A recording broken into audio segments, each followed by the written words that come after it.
Guys, good morning. Welcome back to my channel. मैं शिल्पी पांडे और आप लोग कैसे हैं ज़रूर बताइएगा कमेंट बॉक्स में। तो चलिए आज बात कर लेते हैं पॉजिटिविटी की। अगर आप अपने घर में खुशियाँ चाहते हैं, पॉजिटिविटी चाहते हैं, तो कुछ चीज़ें मैं बताऊंगी।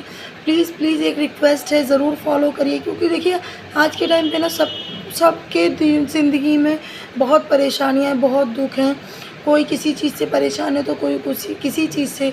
तो अगर मेरी ये वीडियो एक लोगों की भी हेल्प कर देती है ना, तो क्योंकि मैंने इन नियम को अपनाकर अपनी खुद की हेल्प की है। क्योंकि देखिए मेरी ज़िंदगी में भी मैं भी कुछ चीज़ों को लेकर बहुत परेशान थी। आप समझ लीजिए बहुत ज़्यादा टेंशन रहती थी दिमाग में। घर में सिर्फ नेगेटिविटी लगता था कि सिर्फ नेगेटिविटी है घर में, कोई भी पॉजिटिव चीज़ नहीं हो रही थी, कोई भी खुशियाँ नहीं आ रही थी, सिर्फ घर में कलेश और दुख है। तो देखिए अगर आपके घर में भी सेम ये चीज़ें हैं तो ये जो मैंने नियम किए हैं वही आप कीजिए, ताकि मैं चाहती हूँ कि जैसे मेरे घर में पॉजिटिविटी आई है, खुशियाँ आई हैं, उसी तरीके से आपके घर में हो।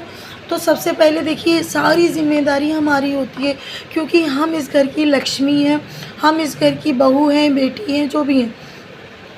तो देखिए जो भी हम करेंगे ना उसी चीज़ का असर हमारे इस घर पे होगा। हमारा इस घर में हमारा स्वर्ग है, इसी घर में हमारे फैमिली, इसी घर में हमारे बच्चे हैं, हमारे पति हैं, हमारे सास ससुर हैं। तो ये सारी दुनिया है इस घर में हमारी। और इसी घर में अगर नेगेटिविटी है ना तो नहीं अच्छा होता है, हर सब चीज़ों पर असर करती है वो नेगेटिविटी।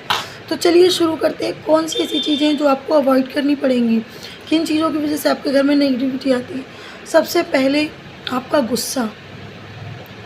आपके गुस्से की वजह से घर में बहुत ज़्यादा नेगेटिविटी आती है। मैंने कई लोगों को देखा है वो सारे दिन सिर्फ़ और सिर्फ गुस्सा करते रहते हैं, बच्चों पर, पति पर, सास ससुर से भी झुनझुना कर बोलना, 24 घंटे झुनझुना में रहना कि कोई अच्छी बात कह रहा है तो उसमें भी गुस्सा आ जाना, बच्चों पर गुस्सा आना। सबसे पहले आप अपनी ये आदत को प्लीज़ प्लीज़ छोड़ दीजिए। और ये चीज़ आपकी कैसे छूटेगी, तो उसके लिए मैं बताऊँ, उसके लिए आपको करना है क्या है, आपको अपने आप को बिज़ी रखना है। थोड़ा सा घर के कामों में, जिन चीज़ों से आपको खुशी मिले वो काम करें, और पूजा पाठ में मन लगाएं। अगर आप भगवान के ऊपर अपने आप को सौंप देते हैं तो वो बहुत जल्दी आपकी मदद करता है। कोई इतनी जल्दी आपकी मदद नहीं करेगा जितनी जल्दी वो आपकी मदद करेगा। तो सबसे पहले आप पूजा पाठ में अपना ध्यान लगाएं। देखिए भगवान जी की सेवा करना शुरू कीजिए। अगर आपके पास लड्डू गोपाल हैं तो आप उनकी सेवा करना शुरू कीजिए, आपकी ज़िंदगी बदल जाएगी। उनको भोग लगाना, उनकी पूजा पाठ, उनको नहलाना धुलाना सुलाना, बहुत नियम होते हैं उनके, बहुत कुछ है करने के लिए, उसमें मन लगाइए। अगर आप फ्री होते हैं, कुछ टाइम है, तो आप भगवत गीता पढ़िए, रामायण पढ़िए। ऐसी हमारे कहते हैं कि संस्कारों में बहुत सारी ऐसी किताबें हैं जो हम पढ़ सकते हैं। तो ऐसी भक्ति वाली वो किताबें पढ़िए। आरतियाँ सुबह शाम अपने घर में चलाइए, शंख बजाइए। इन चीज़ों से आपके घर में इतनी पॉजिटिविटी आएगी। और घर में पूजा के साथ साथ ना तुलसी माता की पूजा करना शुरू कर दीजिए। जब से मैंने तुलसी जी की पूजा करनी शुरू की है, इतनी मेरे को पॉजिटिविटी लगती है, इतनी खुशी होती है उनके पास दीपक जलाकर। तो सुबह शाम तुलसी जी के पास दीपक ज़रूर जलाना शुरू करें, बहुत शुभ होता है और बहुत ही पॉजिटिविटी घर में आती है। अपनी दहलीज का पूजन करना शुरू कर दीजिए। दहलीज पूजन करने से भी घर में इतनी पॉजिटिविटी आती है। लक्ष्मी माता का आपके घर में प्रवेश होता है जब आप सुबह शाम अपनी दहलीज की पूजा करते हैं, दहलीज पर दीपक जलाते हैं, तो आपके घर में बहुत ज़्यादा पॉजिटिविटी आती है।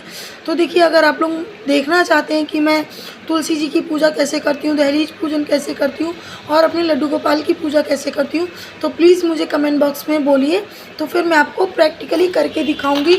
अभी तो सिर्फ मैंने आपको बता दिया है, करके नहीं दिखाया है। तो अगर आप लोग देखना चाहते हैं तो प्लीज़ कमेंट बॉक्स में मुझे कमेंट करें और मैं आप लोगों को वीडियो पूरा बनाकर दिखाऊंगी कि मैं दहलीज पूजन कैसे करती हूँ। और बहुत शुभ होता है दहलीज पूजन। और शाम के टाइम पे सोना बंद कर दीजिए, उससे भी नेगेटिविटी आपके घर में आती है। तो अगर वीडियो अच्छा लगा हो तो प्लीज़ चैनल को सब्सक्राइब कर दीजिएगा। और इनमें से कोई से नियम आपको करने हैं, कौन से नहीं करने हैं, वो आप डिसाइड कीजिए। कैसे करने हैं आप मुझे कमेंट बॉक्स में बोलिए, मैं आपको दिखाऊंगी और बहुत ज़्यादा पॉजिटिविटी आएगी। अगर कोई भी ये चीज़ आजमा कर देखिए आप, और फिर मुझे कमेंट बॉक्स में बताइएगा कि मैंने सच कहा था या झूठ।